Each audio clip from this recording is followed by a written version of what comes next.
Selamat datang di channel Simar Imam. Sembari mendengarkan tinggalkan like dan komentarnya bosku. Jangan lupa pasang headset kalian. Siapkan kopi dan camilan. Lupakan pahitnya kehidupan. Mari kita dengarkan sambil rebahan. Kembalinya Sang Raja. Bab 693. Karena ini adalah pesta ulang tahun pribadi, ketika Ke Xiaokun masuk, para penggemar gila di luar dihentikan oleh penjaga keamanan. Terima kasih sudah menjemputku di bandara dan mengantarku sampai ke sini. Aku tidak punya hadiah apapun di sini, hanya lipstik yang baru saja kupakai untukmu. Ke Xiaokun mengeluarkan lipstik putih bekas dari sakunya dan melemparkannya ke arah penggemar wanita yang antusias. Dalam sekejap, terdengar teriakan tak berujung di luar tempat tersebut. Puluhan fans wanita berebut sepotong lipstik bekas. Adegan seperti itu membuat Lin Ruohan tertegun sejenak. Adapun ini. Setelah mengusir para penggemar wanita yang antusias, Ke Xiaokun berjalan menuju tempat tersebut. Sebagai pelajar bidang lalu lintas terbaik di Tiongkok, dia tidak memiliki batasan apapun bahkan jika dia bola-balik di antara para bos besar ini. Dan dia terlihat sangat arogan. Tiba-tiba, Ke Xiaokun berhenti karena dia melihat Lin Ruohan di antara kerumunan. Tiba-tiba, dia merasa wanita dengan rok krem itu tampak bersinar, sehingga mustahil untuk mengalihkan pandangannya. Ke Xiaokun berpikir sejenak. Di industri hiburan, sepertinya dia benar-benar tidak menyadari bahwa ada orang nomor satu. Mungkin itu bintang muda yang baru saja debut. Ke Xiaokun ingin menyapa, tetapi begitu dia mengambil langkah, dia terhenti. Dibandingkan dengan dia, bintang kecil seperti itu tidak ada artinya. Selama dia mengulurkan ranting zaitun, dia akan mengambil inisiatif untuk datang ke sisinya. Dengan aliran dan popularitasnya saat ini, jika dia bisa mendapatkannya sedikit, itu akan cukup untuk dia makan seumur hidup. Jadi sekarang, tidak perlu menyapanya. Tujuan pertama adalah mendapatkan wanita Jian Yuan. Sekarang perusahaan medianya terdaftar, dengan nilai pasar lebih dari 300 juta.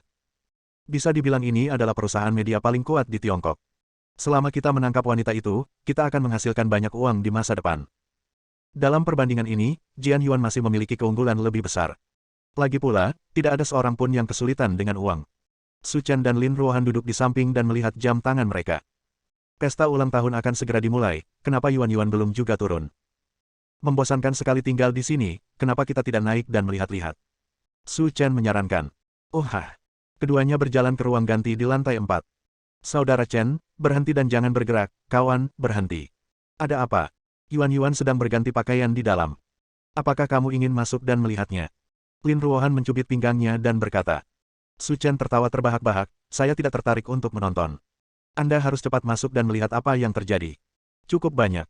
Lin Ruohan membuka pintu dan masuk. Ada 2 ruangan di dalamnya. Ruangan di luar sangat besar, penuh dengan gaun, rok dan sejenisnya. Di dalam, ada ruang ganti terpisah. Ketika Lin Ruohan hendak masuk, dia tiba-tiba mendengar pertengkaran datang dari dalam. Sepupu, hari ini adalah hari ulang tahunmu. Aku ingin tahu apakah kamu puas dengan hadiah yang kusiapkan untukmu. Meng Xiang, keluar dari sini, kamu tidak diterima di sini. Meng Xiang. Lin Ruohan bergumam, lalu tiba-tiba teringat siapa orang itu. Kampung halaman Yuan adalah Yanjing. Ibunya berasal dari keluarga Meng di Yanjing, namun ketika dia masih kuliah, orang tuanya melakukan perjalanan dan keduanya jatuh ke air dan meninggal. Ayahnya tidak berasal dari keluarga terpandang, dan setelah ibunya meninggal, keluarga Meng memperlakukannya dengan sangat dingin. Jadi setelah lulus kuliah, Jian Yuan datang ke Zonghai sendirian. Dia benar-benar terpisah dari keluarga Meng, dan orang bernama Meng Xiang adalah anak dari keluarga pamannya. Kamu benar-benar mengira aku bersedia datang. Aku sudah mempersiapkannya begitu lama secara diam-diam hanya untuk hari ini.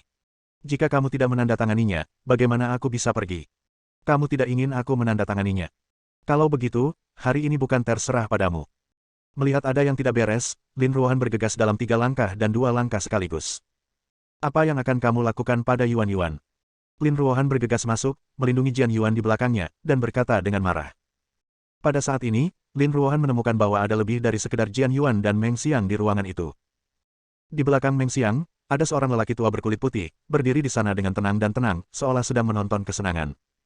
Mata Meng Xiang berbinar dan dia terkesan dengan kecantikan Lin Ruohan. Tapi dia tahu bahwa dia ada di sini untuk berbisnis dan tidak bisa ditunda oleh hal lain. Siapa kamu? Kenapa kamu peduli dengan urusan keluarga kita? Yuan adalah sahabatku, dan bisnisnya adalah urusanku. Hei, cinta antar saudara perempuan sangat dalam, tapi kamu sepertinya tidak bisa mengendalikan masalah ini. Meng Xiang mengambil kontrak dan berkata. Sekarang saya sudah menguasai 60% saham Binhai Media Group. Dengan kata lain, perusahaan ini sudah menjadi milik saya. Saya di sini sekarang untuk mengambil kembali perusahaan tersebut. Apakah Anda ingin mengurusnya juga? 60% saham. Lin Ruohan tercengang, dia tidak menyangka hal seperti itu akan terjadi. Yuan, apa yang terjadi? Bukankah semua saham perusahaanmu ada di tangan pemegang saham lain? Kenapa jatuh ke tangannya? Tidak peduli apa, semua orang bersikap masuk akal, dan Lin Ruohan tidak impulsif, dan siap untuk memikirkan masalah sebelum membicarakannya. Saya tidak tahu apa yang terjadi, tapi satu hal yang pasti. Mereka pasti menggunakan cara tercela untuk mendapatkan bagian ini. Haha, kamu tidak perlu khawatir tentang bagaimana aku mendapatkan saham ini. Lagi pula, kamu bukan lagi Presiden Binhai Media Group. Cepat tanda tangani dan serahkan perusahaannya. Mulai sekarang, dividen tahunan perusahaan akan menjadi cukup untuk masa pensiunmu. Jangan pikirkan itu, aku tidak akan menyerahkan perusahaan pada playboy sepertimu. Sepupu, jangan katakan itu. Lagi pula, kamu juga memiliki darah keluarga Meng di tubuhmu. Jika kamu mengatakan itu, aku akan sedih. Meng Xiang berkata sambil bercanda. Tidak masalah bagiku apakah kamu terluka atau tidak. Bagaimanapun, kamu harus segera pergi dari sini. Hari ini adalah pesta ulang tahunku dan kamu tidak diterima di sini. Aku sudah bilang padamu, kamu boleh melepaskanku, tapi kamu harus menandatanganinya. Aku sudah mengatakannya, jangan pikirkan itu. Kalau begitu, itu bukan terserah kamu. Meng Xiang bergegas mendekat, bersiap memaksa Jian Yuan untuk menandatangani. Kini harga saham Binhai Media Group sedang melonjak. Menurut perkiraan keluarga, kemungkinan akan melampaui angka 1 miliar dalam waktu setengah tahun. Jika beroperasi dengan baik selama beberapa tahun, pasti akan menjadi raksasa lain di industri media di masa depan. Jadi, Anda harus mendapatkannya. Jika kamu berani menyentuh Yuan dengan jari, aku tidak akan pernah selesai denganmu. Kata Lin Ruohan tanpa ragu-ragu. Wanita sialan, apa menurutmu karena kamu cantik, aku tidak akan berani melakukan apapun padamu. Jika kamu berani mencintai perbuatan baikku, meskipun Raja Surga ada di sini, aku tidak akan bisa melakukannya. Dia. Bab 694. Meng Xiang meraih pergelangan tangan Lin Ruohan dan bersiap menariknya pergi. Lin Ruohan berteriak, dan melihat bayangan hitam tiba-tiba bergegas mendekat dan menendang Meng Xiang. Ah! Setelah berteriak, Meng Xiang jatuh telentang dan berhenti di dinding luar. Saudara Chen. Lin Ruohan berkata dengan heran. Menguasai. Melihat situasinya tidak baik, lelaki tua di belakang Meng Xiang membantunya berdiri. Jika kamu berani menyerang wanitaku, kamu mencari kematian. Meng Xiang menutupi dadanya dan batuk beberapa kali, dia merasa seluruh organ dalam tubuhnya telah bergerak. Siapa kamu? Beraninya kamu menyerangku. Kamu tidak ingin hidup, kan? Su Chen, jangan bergaul dengan mereka, usir saja mereka. Jian Yuan melangkah maju dan berkata. Dia mengetahui kekuatan Su Chen dengan sangat baik, jadi tidak akan menjadi masalah untuk menghadapi Meng Xiang dan yang lainnya. Namun Meng Xiang berasal dari keluarga Meng di Yanjing. Meski bukan keluarga teratas di Tiongkok, dengan kekuatan keluarga Meng, itu bukanlah sesuatu yang bisa diprovokasi oleh orang biasa. Sekarang, Su Chen baru saja mengalahkan Meng Xiang, jadi masih ada ruang untuk meredakan masalah tersebut. Jika terjadi hal lain, akan sulit untuk pulih. Demi Jian Yuan, aku akan mengampuni hidupmu hari ini. Cepat keluar dari sini. Su Chen berkata dengan wajah dingin. Saya Meng Xiang, tetapi tidak ada seorang pun dari keluarga Meng di Yanjing yang berani melakukan sesuatu terhadap saya selama ini. Meng Xiang mundur selangkah dan menyapa. Puan Wu, aku serahkan bocah buta ini padamu. Saya mengerti, Guru. Orang tua bermarga Wu keluar dan menghadap Su Chen. Anak muda, menurutku caramu memulai barusan sepertinya memiliki dasar dalam seni bela diri, tetapi kamu berani menyerang tuan mudaku karena kekuatanmu. Maka aku perlu memberitahumu betapa kuatnya seorang seniman bela diri sebenarnya. Apakah kamu layak? Orang tua bermarga Wu itu mengangkat alisnya dan segera membuka posisinya, siap mengambil tindakan. Saya telah mencapai puncak transformasi, dan Anda seperti semut di depan saya. Bang! Su Chen mengelak, bergegas menuju lelaki tua bermarga Wu, dan menendang dadanya. Engah! Ah! Jeritan tajam terdengar, dan lelaki tua bermarga Wu itu memuntahkan darah dan langsung membentur dinding. Semua tulang di dadanya patah, dan sebuah kawah besar muncul. Sungguh tragis. Wah, bagaimana ini bisa terjadi? Meng Xiang menatap dan rahangnya hampir jatuh ke tanah. Wu Zong adalah seorang pejuang di puncak alam transformasinya, dan dia benar-benar diusir olehnya. Bagaimana dia melakukannya? Tanda seru. Tidak, jangan bunuh aku. Jian Yuan adalah sepupuku. Kamu tidak bisa melakukan apapun padaku. Meng Xiang memiliki ambisi dan bakat yang besar, dan merupakan seorang playboy yang luar biasa. Dia belum pernah melihat pertempuran seperti itu sejak dia masih kecil, dan dia segera berlutut dan menyerah. Lin Ruohan ada di belakang, menarik lengan baju Su Chen. Bagaimanapun, hari ini adalah pesta ulang tahun Jian Yuan, dan Meng Xiang juga sepupunya. Kalau terlalu berdarah, sungguh tidak bagus. Lin Ruohan meminta belas kasihan, dan Su Chen pasti akan memberikannya padanya. Beritahu keluargamu, namaku Su Chen. Dalam 2 jam, berlututlah di depanku dan akui kesalahanmu, jika tidak, kamu tahu apa konsekuensinya. Biarkan anggota keluargaku berlutut dan mengakui kesalahan mereka. Meng Xiang bingung dan berkeringat dingin. Dia tidak mengerti apa maksud Su Chen. Dia menyalahkan dirinya sendiri. Jika kejadian ini dilaporkan ke keluarga, ahli akan dikirim untuk menanganinya. Bagaimana mungkin dia bisa berlutut dan mengakui kesalahannya? Namun menghadapi Su Chen yang tampak dingin, Meng Xiang tidak berani mengatakan apapun. Saya mengerti, saya akan memberitahu keluarga saya sekarang. Sebagai tanggapan, Meng Xiang mendukung Wu Zong dan berlari keluar dalam kekacauan, dan hendak menelepon ke rumah dan meminta keluarga untuk menangani masalah ini. Mengenai berlutut untuk meminta maaf, Meng Xiang tidak mengambil hati sama sekali. Selama keluarganya mengetahui hal ini, itu akan menjadi kematiannya. Yuan, kenapa kamu tidak memberitahu kami ketika hal sebesar itu terjadi? Lin Ruohan berkata dengan rasa takut. Jika saudara Chen dan saya tidak datang, Anda akan berada dalam bahaya. Terutama, aku tidak menyangka dia akan datang, jadi aku tidak membawa ponselku. Aku bahkan tidak bisa memberitahumu. Sambil berbicara, Jian Yuan melihat sekeliling. Ayo pergi, pesta ulang tahun tidak akan diadakan hari ini. Kamu dan Su Chen harus keluar dan bersembunyi dulu. Apa yang kamu sembunyikan? Juga, kenapa kamu tidak mengadakan pesta ulang tahun? Itu hanya setahun sekali. Saya dari keluarga Meng di Yanjing. Mereka tidak mudah diajak main-main. Jika kita menunggu keluarga Meng tiba, segalanya akan sulit ditangani. Kalian berdua tidak bisa dirugikan karena perselingkuhan saya. Lin Ruohan menutup mulutnya dan terkekeh, menatap Jian Yuan dan berkata, Oke, jangan khawatir tentang masalah ini. Saudara Chen memberitahu keluarganya untuk datang ke sini hanya untuk membantu Anda dan menyelesaikan masalah ini sepenuhnya. Jika dia benar-benar takut dengan kekuatan keluarga Meng, saudara Chen tidak akan melakukan ini. Jian Yuan tampak cemas, tetapi kekuatan keluarga Meng benar-benar di luar imajinasi Anda. Meskipun aset mereka tidak sebesar grup Lin, kekuatan mereka di dunia seni bela diri tidak sebanding dengan orang biasa. Menepuk bahu Jian Yuan, Lin Ruohan tersenyum lembut. Sudah kubilang jangan khawatir. Dengan kakakku Chen di sini, kamu tidak perlu khawatir tentang apapun. Dia bisa membantumu menyelesaikan masalah ini.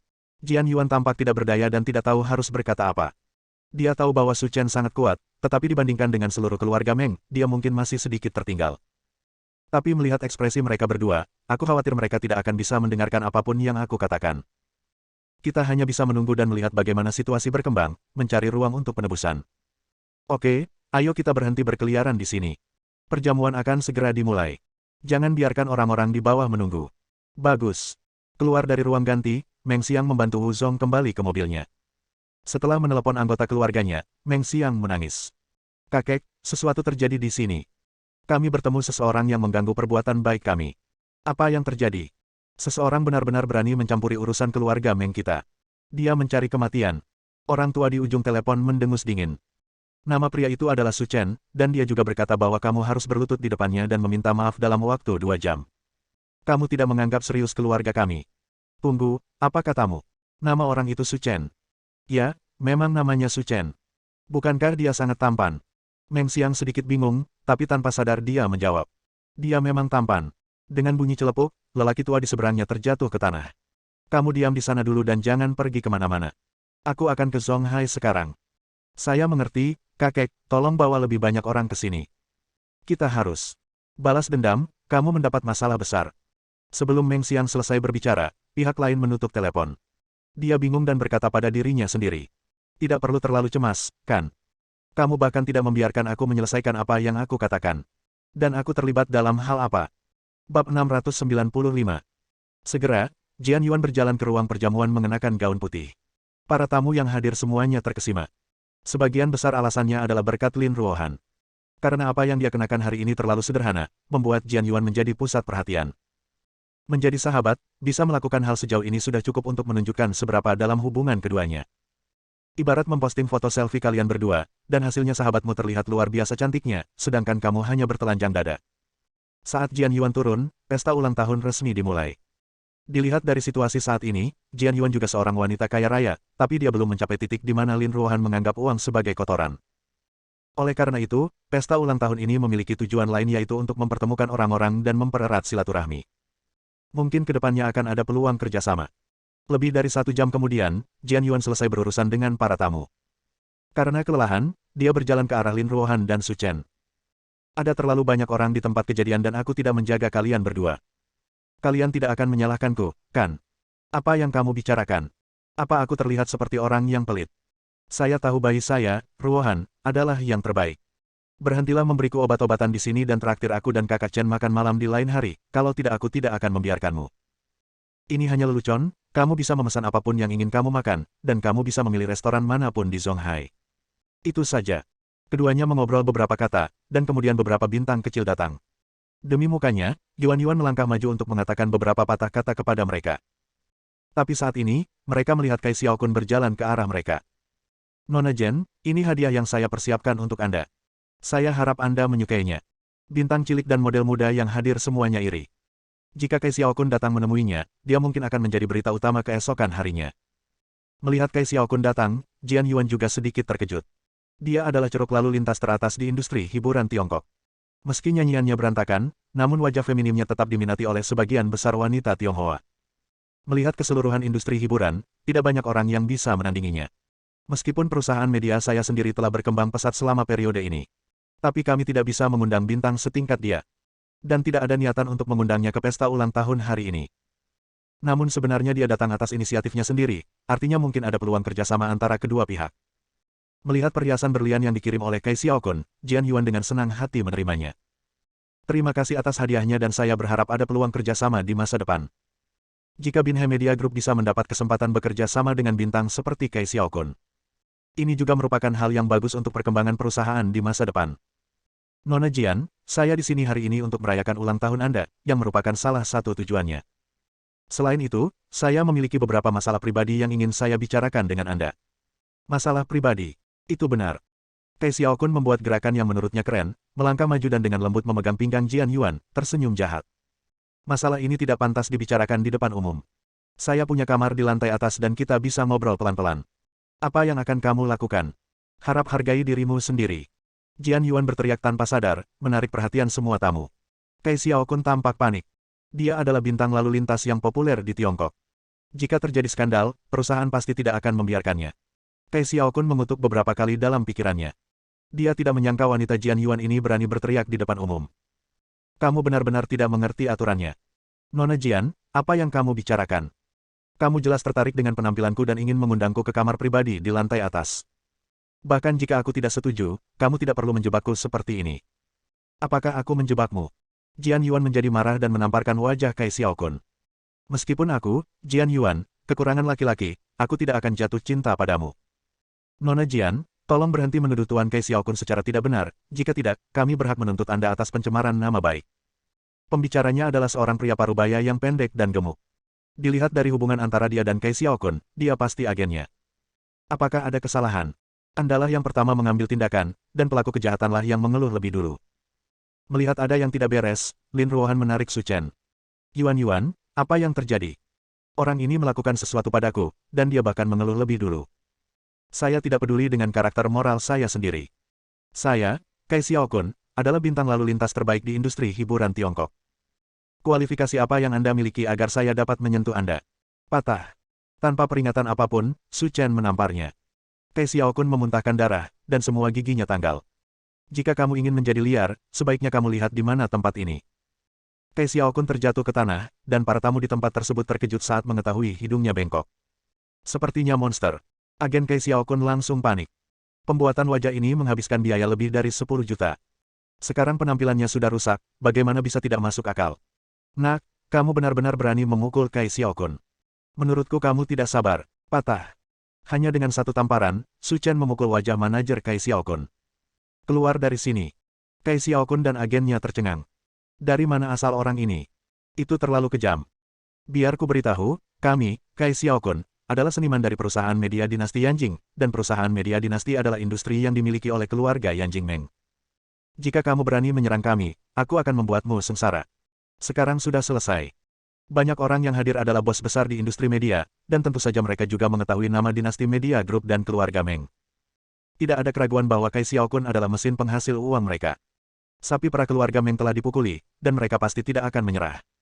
Keluarga Meng telah berkecimpung di industri media selama bertahun-tahun. Jian Yuan tentu pernah mendengar nama Huangchao Media Group, tetapi dia tidak tahu bahwa itu adalah milik keluarga Meng. Mendengar berita seperti itu, hati Jian Yuan, yang baru saja tenggelam, menjadi tertahan lagi. Baru saja Su Chen memukuli Meng Xiang, dan sekarang dia membela dirinya sendiri dan memprovokasi Kai Xiaokun. Maka masalah ini akan sulit untuk ditangani. Satu orang melakukan pekerjaan dan yang lain bertanggung jawab. Masalah ini tidak ada hubungannya dengan mereka. Datang saja padaku, kata Jian Yuan dengan serius. Jangan terlalu gila. Tak satu pun dari kalian bisa pergi hari ini. Aku akan menelepon sekarang dan memberitahu orang-orang di perusahaan kita. Tunggu saja aku. Tidak perlu diumumkan, aku sudah di sini. Raungan dingin datang, dan semua orang berbalik untuk melihat, dan mereka terkejut saat mengetahui bahwa yang masuk adalah seorang lelaki tua. Ini adalah kepala keluarga Meng di Yanjing, Tuan Meng Kangtai. Bab 696.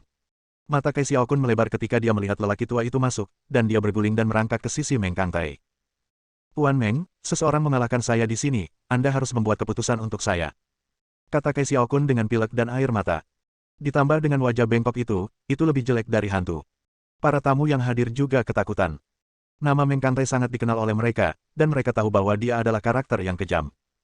Sekarang hal seperti ini terjadi, dia pasti tidak akan melepaskan orang-orang di depannya ini. Patah. Karena lengah, Meng Kangtai menamparkan wajah Kai Xiaokun. Jika Anda berani menyinggung Tuan Su, saya pikir Anda sedang mencari kematian. Bagaimana ini bisa terjadi?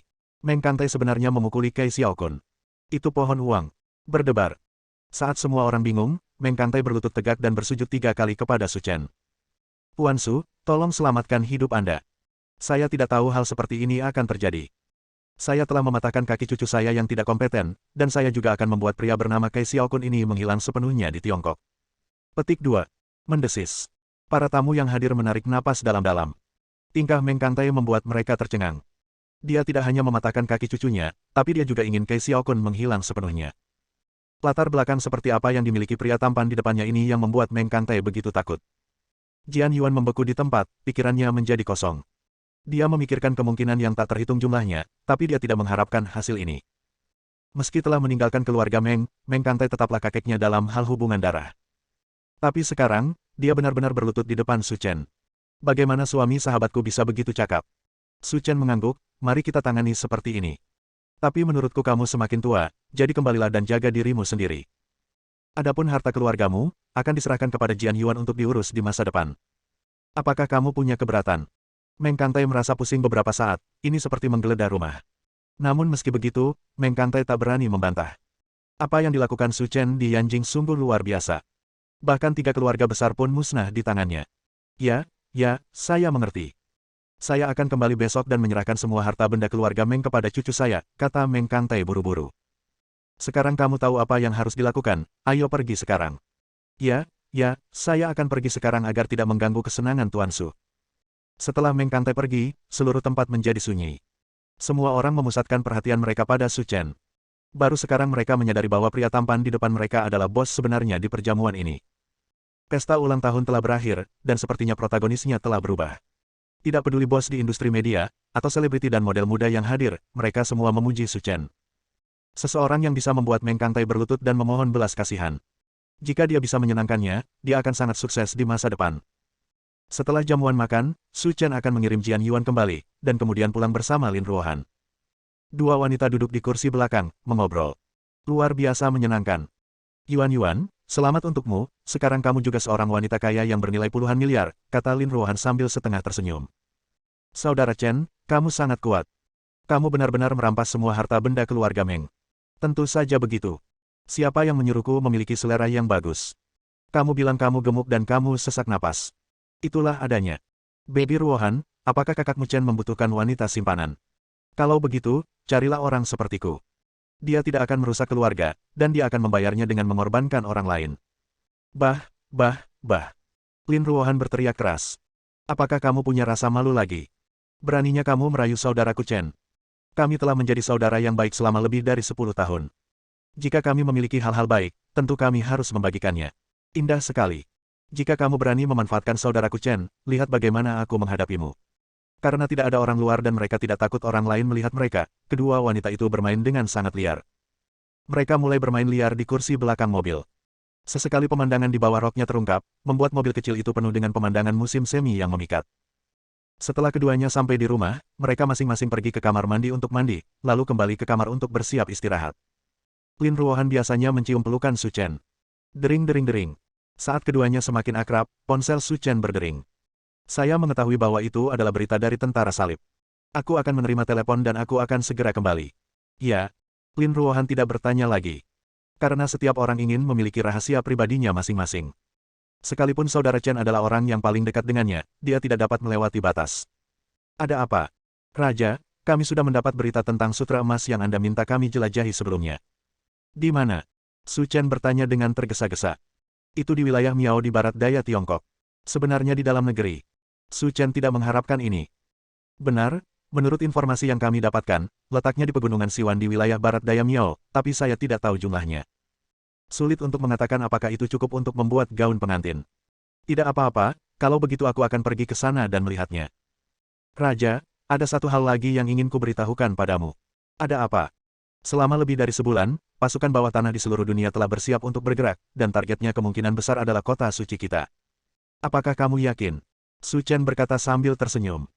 2 tahun lalu, kuku besi kita menghancurkan semua kekuatan bawah tanah. Baru 2 tahun berlalu, dan mereka siap melakukan gerakan lain. Ya, setelah 2 tahun tidak aktif, kekuatan mereka tampaknya menjadi jauh lebih kuat. Ini seharusnya menjadi alasan mengapa mereka berani melompat keluar dan menimbulkan masalah. Aku mengerti masalahnya. Atur personelmu terlebih dahulu dan awasi pergerakan mereka. Jika mereka benar-benar punya ide tentang kota suci, beritahu aku secepatnya. Raja, mengapa saya tidak pergi sekarang dan menghancurkan mereka hingga rata dengan tanah? Ini akan mencegah masalah di masa depan. Tidak perlu untuk saat ini. Kamu maju dan bunuh orang sebelum mereka menunjukkan permusuhan. Ini terlalu berdarah. Kami bukan organisasi teroris. Ada keheningan di ujung telepon selama beberapa detik, dan tawa yang jarang muncul. Wang, aku sudah setahun tidak bertemu denganmu, dan kamu menjadi lebih lucu. Kamu telah berubah dan menjadi lebih banyak bicara. Su Chen berkata sambil tersenyum. Ngomong-ngomong, ada satu hal lagi yang ingin kuberitahukan padamu. Kamu bilang, sekarang setelah saya mengetahui keberadaan sutra emas tersebut, saya mungkin akan pergi ke perbatasan barat daya Miao dalam beberapa hari. Pada saat itu, saya akan memberitahu Anda untuk datang ke Huaxia Zonghai untuk melakukan sesuatu untuk saya. Apakah ada misi penting? Yah, lindungi seseorang untukku. Siapa? Ratumu. Bersambung.